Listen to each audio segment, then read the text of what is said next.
இந்த வீடு வெறும் செங்கல் சுவர்களால் ஆனதல்ல.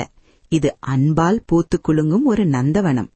இந்த நந்தவனத்தின் ஆணிவேர்தான் 80 வயதை கடந்த எங்கள் காமாட்சி பாட்டி. ஒரு காலத்தில் இந்த வீட்டையே தன் தோள்களில் சுமந்தவர் இன்றொரு சிறிய கட்டிலில் முடங்கி கிடக்கிறார். விடியற்காலையில் அந்த வீட்டு மருவகள் செய்யும் முதல் வேலை பாட்டிக்கு சூடாக பால் கொண்டு செல்வதுதான்.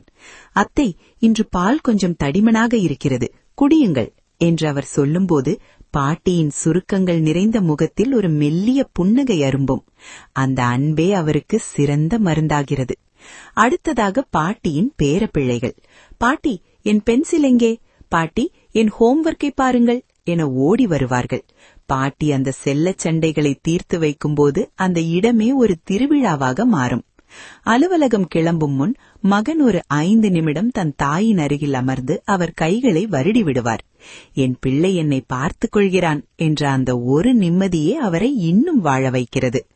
நண்பர்களே, முதியவர்கள் பாரமல்ல, அவர்கள்தான் நம் வாழ்வின் அஸ்திவாரம்.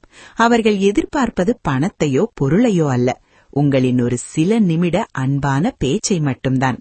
முதியவர்களை போற்றுவோம். மறக்காம நம்ம சேனலை சப்ஸ்கிரைப் பண்ணிடுங்க.